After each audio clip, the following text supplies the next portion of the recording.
Spider-Man Outlaws Season 1, Episode 15, a fan-fiction Spider-Man podcast created by Josh Dowd. We start this episode right where we left off. Spider-Man is swinging himself from rooftop to rooftop, nearby Doc Ock's last reported location. He looks down at his chest, arms, and legs, and decides to take a break and pause on a rooftop and web his wound that he's gotten from fighting Rhino and Scorpion. He is sore, and it's almost 6 a.m. now. He's tired, and he starts to web sling again through the area of Manhattan, searching for Doc Ock, talking to himself. He says, Scorpion got away, but at least I got...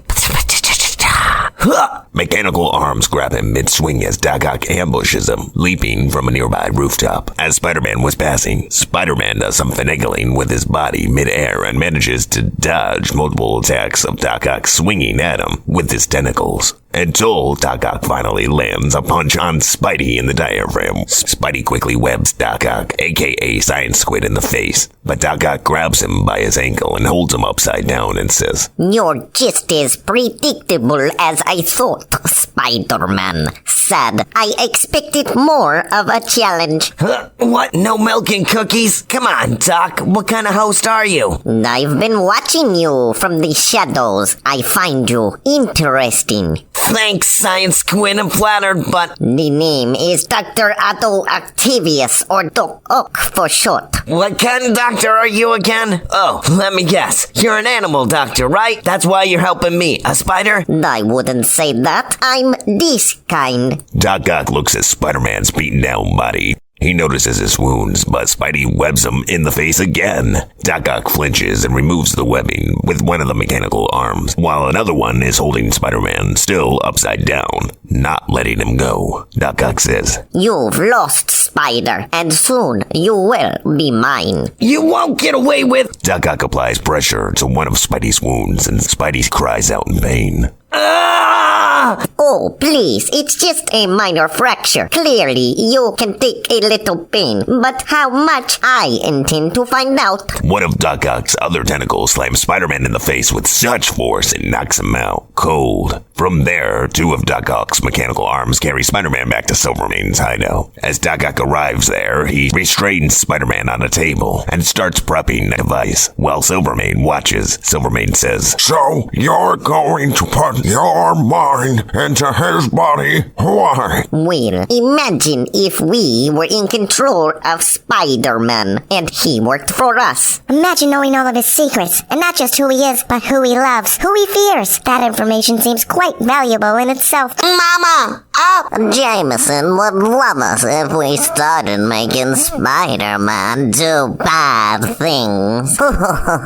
Fine, alright, on with it then, Octavius. One quiet thing I don't understand is what's going to happen to your body, Octavius. I have specific instructions that need to be followed by Mr. Warren, but essentially I enter a state of sleep until further notice. If things get to be bad, place my body down, then let this boy wake up as me. I'm sure he will do the rest to get himself thrown into Ravencroft. Great. Another thing I'll have to take care of. Did you even finish running the tests about the baby yet? Daddy Squid! Up! The subject is being given a growth hormone, but only enough to advance his age to 18 within the next few days. I expect it to stabilize out and progress slowly from there based on the study of his gallbladder. His gallbladder? What? Never mind. You may proceed how you want to, Otto. You know, the baby has a name. It's Benjamin, Otto. Just know, Miss Alicia, that baby is going to grow fast in the next upcoming days. I hope you're ready. Sir, it appears he only brought back 2 pieces of the tablet. How many is there? I think 5. No, wait, 6. The Rhino was that too, as well as Scorpion. Be happy you got anything at all. Father, this is going too far. I'm having second. Hush, Alicia. Soon all will be secure. Doc Ock finishes prepping his machine and went over to Spider-Man's body and whispered to him. Your mind, your power, your body will soon be all mine, Spider-Man. The device hums and Doc Ock hooks himself up to the machine and a flashlight occurs throughout the lab, temporarily blinding everyone. We see Peter's mind is transferred into Doc Ock's body and Ock's mind into Peter's body, but everyone else watching didn't notice a thing. Silvermane says, What happened? What's going on? Did it work? I am in his body. Eureka! It worked! Miles Warren quickly sedates Doc Ock like he is instructed to, and Silvermane looks away and stares at the remaining tablet pieces on the TV screen. He says, Okay, so the police attempted to arrest Rhino after his battle with Spider-Man, and they have 3 pieces now, I think. Frisk and the others will know this and will have to act fast. Call everyone in for a family meeting. Everyone? Even the snitch? I said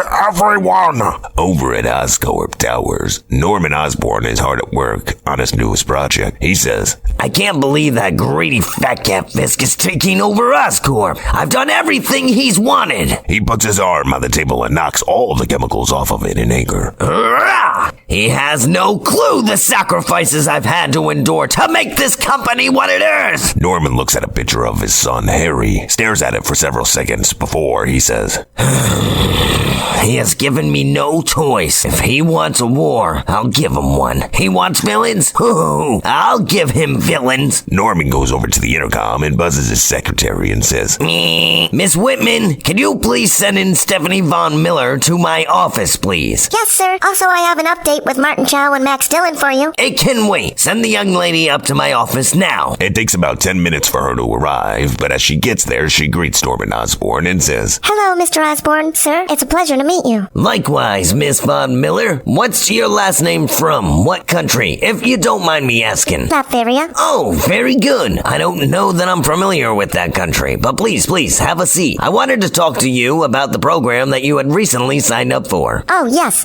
What's the concern? Is it because I've had a sex change? No, not at all. It's just sometimes when we test things on the rats, our data says the outcome will play out a certain way. And then sometimes that doesn't always happen. He walked over to his desk and grabbed an apple, pulled a switchblade knife out of his pocket, and started to cut it. He offered Stephanie a piece, but she declined, so he proceeded to eat it himself. Got it. It's okay. I give you full consent to do whatever you must, and I will not hold you responsible for any bad things that may happen to me for making this decision myself. I appreciate that, but what I'm doing is trying to keep Homo sapiens in the race for the ever-evolving mutants that seem to be coming out of the woodworks from all over the world. Yes, you could end up dead. It has happened in the past. But the other side of the coin is you could end up with extraordinary powers. Before we continue, I have 2 questions to ask you. What drives you? And do you have a family that might need to be notified if something bad does happen? I never knew my mom and dad. I grew up in an orphanage, and I'm currently single, if you know any cute guys that are interested. But to be honest, I don't really know what drives me. Okay. Then I'm gonna ask you again. Are you sure this is something that you want to do? Because most people that do this find that it helps to have a purpose. I.e., I'm doing it for my kid. I'm doing it for money. I'm doing it for power. I'm doing it for myself. I'm doing it to leave a lasting impact upon the world in a good way. I'm doing it to hurt Spider-Man. Everyone has a reason. You're telling me you don't? I mean, I guess I want to do it to make a difference in the world. If you could do just that, what is the first thing you would do? Doesn't matter the money, doesn't matter the cost. What's the first thing you want to do to help save the world? I want to save the bees. The bees. Interesting. Why the bees? Because bees pollinate crops, and they're essential for human nutrition, and they're becoming extinct. I've always thought of myself as a cat man, but okay, I dig it. If you want to follow me, we can get started. Norman led her over inside his lab that was now fixed up. The last time we were here was when Hobgoblin was created. She sits down in a chair and Norman straps her in. Over on the counter, we see different files labeled as different things with weird names. One says SW@-M4. Another one says GOB plus N6. Another file says BR0W1-3R. Next to that one says NEG.1-LY8TE. And the final one says E1-ECT-R0. Norman goes over to the one labeled SW-M4 and connects the jar to the chair. He then straps a breathing apparatus around Stephanie's mouth and says, Okay, Stephanie, I'm gonna count to 3 and administer the gas. Once you inhale it, it should take seconds for the gas to enter your body and to take effect. Are you ready? She nods her head yes, and Norman says, Alright, 1, 2, 3. We see Stephanie inhale the gas, and her eyes change color from blue to yellow. Several seconds later, after the gas is gone, Norman removes the breathing apparatus and says, Alright, Stephanie, how do you feel? I feel like... excuse me. I'm okay. Norman talks into a little recorder and says, Test subject shows normal vital signs, and the gas has taken effect. Whoa, I don't feel good. Mr. Osborne, sir, I feel like... Oh, God, what is happening? Stephanie's flesh would start to look like wet clay or droopy and begin to fall off. She would try to talk, but only sounds would come out. Crap! I think I may have gotten the dosage wrong. Stephanie, can you hear me? Oh my, I'm so sorry, Stephanie. Frack! Stephanie, stay with me. Stephanie. Damn it! Well, Stephanie, I want to thank you for your service to Oscorp. After what seemed like multiple minutes, but was only 10 seconds, her body would just give out and turn into a puddle of human flesh. When this happens, it's revealed that inside of her body was a swarm of bees, and without her body to contain them, they are now free and make their way towards Norman Osborn. He begins to back up, but he's not paying attention to where he was backing up to. Only what's in front of him, not what's behind him. After a few steps backwards, he bumps into the chemicals that fall down, and the bees start swarming around him. He ends up tripping over his feet, and the container that says GOB plus N6 falls and breaks right next to his face, and he inhales some of the gas. The bees freak out from the obnoxious smell of the gas and make their way towards the nearest ventilation shaft and fly away. Norman says, Well, that's not good. Maybe since it wasn't inhaled through the machine directly into my lungs, I'll be okay. Ha! You are so screwed. We just breathed in the enhanced version of the Hobgoblin serum. What do you think is gonna happen? Huh? What? Who's there? Show yourself! In due time. You're not ready yet, chump. Chum? Who are you? What do you mean not ready? Chill out. I'm a friend bird dog who knows all of your dirty secrets. You know nothing? Is that so? I know that you created the half-wit Hobgoblin. I know Wilson Fisk is trying to take over Oscorp, and you need friends to help you not let that happen. Shall I tell you about your kinky fetishes, or perhaps the girl you had killed because... No, stop! What do you want? I want to make life easier for you, Norman Osborn. Don't worry. All your secrets are safe with me. I can't work with a man who refuses to show his face. I demand you show yourself now. How do I know you're not the Hobgoblin? I understand, but you must prepare yourself for the truth you are about to witness. I can handle it, especially if you know all of my dirty secrets. Then you know I can handle it. Oh my. They say first impressions are so important. So if you really need to meet me, go into the other room and pull the Of Mice and Men book. Okay, but that just leads to me. Huh? Norman marches towards the books on his wall and pulls them. His mirror moves, and he walks into the room inside. We see it's loaded with pumpkin bombs and goblin missiles that explode like a bomb. They don't release gas, whereas the hobgoblins explode with gas. Also inside is a new, bigger goblin glider with detachable wing, and also Norman's newest set of armor. Instead of this one being orange like the hobgoblin's armor, this one is green. Norman says, All right, I'm here. Show yourself. First, I want you to put on the flight suit and use the second to last mask. Norman does this, and the voice says to him, You look spectacular. Now do me a favor. Look at yourself in the mirror. Norman goes over to the mirror and sees himself and says, All right, now what? Now open up your eyes, you fool. Don't you see it? No, see what? I am you. No, this can't be. I barely inhaled any of that gas. You inhaled enough to create me. He goes over to his computer and logs himself inside, and files begin to delete themselves. He gets a notice from the bank that this money is disappearing, and all of a sudden, in the computer screen, a message pops up saying, "Greetings, friend. I've hacked your accounts, and now everything you've once held so dear belongs to me. Your inventions, your money, and soon your family will all be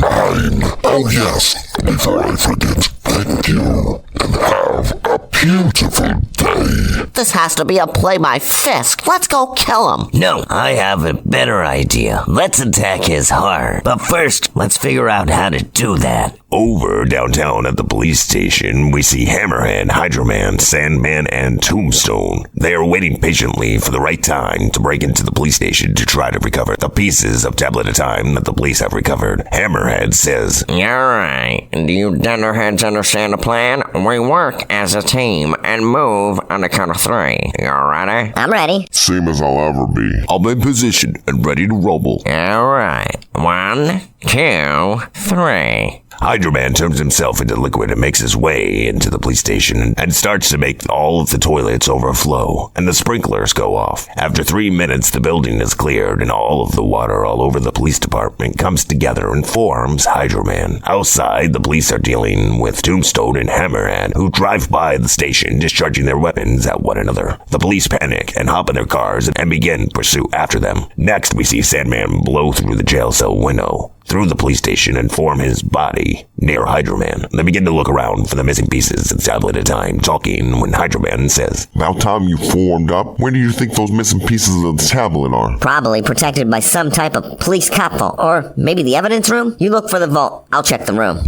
They begin to wander around the police department, quickly looking for any spot where the tablet might have been stashed. After a few seconds, Sandman wanders into an office that happens to be the police lead's investigator and finds the 3 pieces. He screams out, I found them! Good. Now let's get them back to Silvermane so we can get paid. You're just going to evaporate in a few hours, so what's the matter if you get paid or not? It matters. I may evaporate, but I always come back. And I always remember. I know the feeling. Come on, this way, out the back door. As they get to the back door at the police station that brings them out to the alley, Sandman closes the main door to the room. As they enter it, Hydroman goes to exit out the final door, but it's locked, and he says, "Fuck, this way is a no-go." Hydroman pushes Sandman down and goes to walk towards the back door to which they just came into. But Sandman quickly gets up and puts his hand on his shoulder and says, Stop, did you hear that? Crap, the fuzz is back inside now. What do we do? Sandman paces around the room a few times before he sees the incinerator, and without a second thought, he opens up the door and pushes Hydroman inside, shuts the door, and turns it on. Hydroman screams, saying, Flint, what are you doing? No, you bastard!